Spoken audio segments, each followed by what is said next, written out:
BJP തെരഞ്ഞെടുപ്പ് fund വിവാദത്തിൽ വ്യാജ ബില്ല് നിർമ്മിച്ചതിനെതിരെ പോലീസിൽ പരാതി.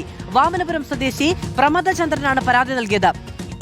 ഏജൻസിയിൽ നിന്ന് 3.25 ലക്ഷം രൂപയ്ക്ക് കൊടി വാങ്ങിയെന്നാണ് വ്യാജ ബില്ലിലുള്ളത്.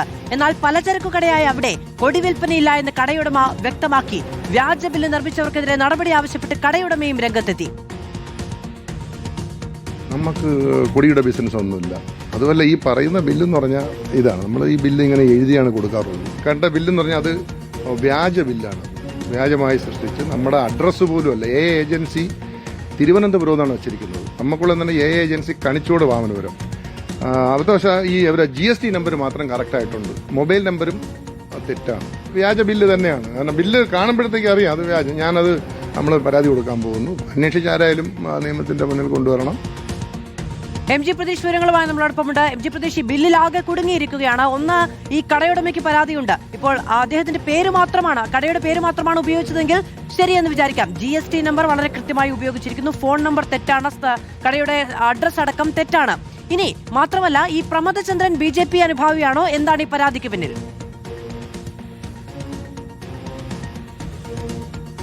മാധു, നിലവിൽ പരാതി നൽകിയിരിക്കുന്ന വാമനപുരം സ്വദേശി പ്രമദചന്ദ്രൻ BJP അനുഭാവിയാണ്. നേരത്തെ CPM-ലായിരുന്ന പ്രമദചന്ദ്രൻ പിന്നീട് BJP-യിലേക്ക് ചേരുകയായിരുന്നു. അവിടുത്തെ മണ്ഡലം കമ്മിറ്റിയുടെ ചുമതലയുള്ള ആള് കൂടിയാണ്.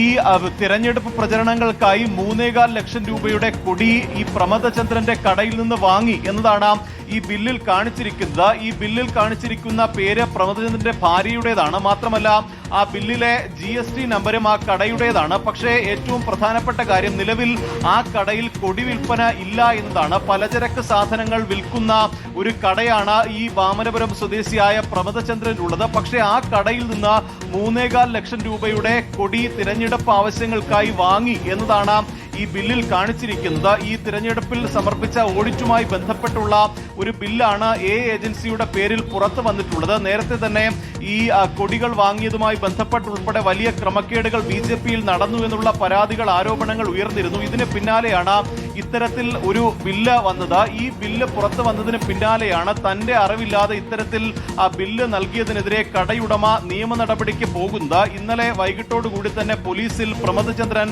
പരാതി നൽകിയിട്ടുണ്ട്. തന്നെ അപകീർത്തിപ്പെടുത്താനുള്ള ഒരു ശ്രമമാണ്. മാത്രമല്ല, തന്റെ അനുമതിയില്ലാതെ ആ കടയുടെ പേരും GST നമ്പരും ഉൾപ്പെടെ ഈ ബില്ലിൽ ഉൾപ്പെടുത്തി എന്നതാണ് പ്രധാനമായും അദ്ദേഹം പറയുന്നത്. ഈ കടയുടെ ബോർഡ് കടയുടെ മുൻവശത്ത് പതിപ്പിച്ചിട്ടുണ്ട്. ആ GST നമ്പർ ഉൾപ്പെടെ ആ ബോർഡിൽ എഴുതിയിട്ടുണ്ട്. അങ്ങനെ അറിവില്ലാതെ ആ GST നമ്പർ അവിടെ നിന്ന് ഉപയോഗിക്കുകയായിരുന്നു എന്നതാണ് പ്രധാനമായും പരാതിയായി പറയുന്ന കാര്യം. ഇത്തരത്തിൽ വ്യാജ ബില്ല് നിർമ്മിച്ചത് ആരാണോ അവർക്കെതിരെ ശക്തമായ നടപടി വേണം എന്ന ആവശ്യം കൂടിയാണ് പ്രധാനമായും ഇപ്പോൾ ഉയരുന്നത്. നേരത്തെ ഇതുമായി ബന്ധപ്പെട്ടുള്ള ചില ആരോപണങ്ങൾ മാത്രമായിരുന്നു ഈ ഫണ്ട് വിവാദവുമായി ബന്ധപ്പെട്ട ഉണ്ടായിരുന്നത്. പക്ഷേ അത് ഒരു പോലീസിലേക്ക് പരാതിയായി തന്നെ എത്തിയിരിക്കുന്നു എന്നതാണ് ഏറ്റവും പ്രധാനപ്പെട്ട കാര്യം. അതുകൊണ്ട് തന്നെ പോലീസ് അന്വേഷിച്ചാൽ ഈ വ്യാജ ബില്ല് ആരാണ് ഉണ്ടാക്കിയത്, ഇത്തരത്തിൽ GST ബില്ല് ആ ഉടമയുടെ അനുമതിയില്ലാതെ എങ്ങനെ ഒരു ഓഡിറ്റിൽ ഉൾപ്പെടുത്താൻ കഴിയും എന്നതടക്കമുള്ള കാര്യങ്ങളിൽ വലിയ സംശയങ്ങളുണ്ട്. എന്തായാലും പോലീസ് ഇതുമായി ബന്ധപ്പെട്ട അന്വേഷണം നടത്തുമെന്നതാണ് ഏറ്റവും പ്രധാനപ്പെട്ട കാര്യം. പക്ഷേ BJP സംസ്ഥാന നേതൃത്വം ഈ തിരഞ്ഞെടുപ്പ്